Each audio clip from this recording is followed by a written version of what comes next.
Suami Zaskia Gotik, Sirajuddin menjalani pemeriksaan di Komisi Pemberantasan Korupsi atau KPK perihal dugaan korupsi pembangunan Gereja King Mimile 32 di Mimika, Papua, Senin, tanggal 16 Oktober tahun 2023.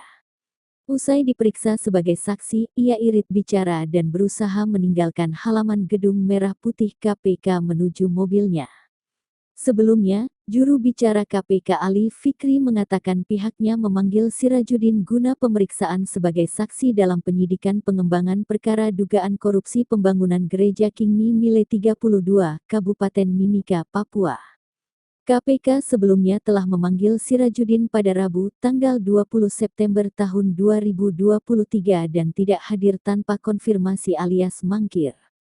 Kemudian, penyidik KPK kembali memanggil suami Zaskia Gotik itu pada Senin, tanggal 9 Oktober tahun 2023 dan kembali mangkir.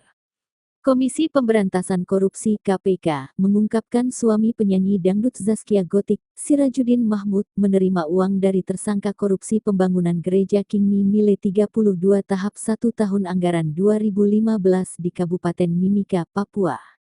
KPK telah mengonfirmasi hal tersebut kepada Sirajuddin yang diperiksa sebagai saksi pada Senin, tanggal 16 Oktober tahun 2002.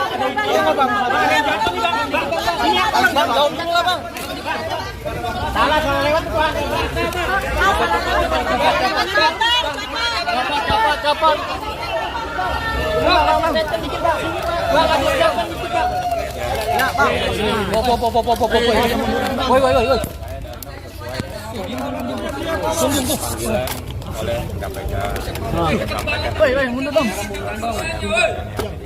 dong. agar disampaikan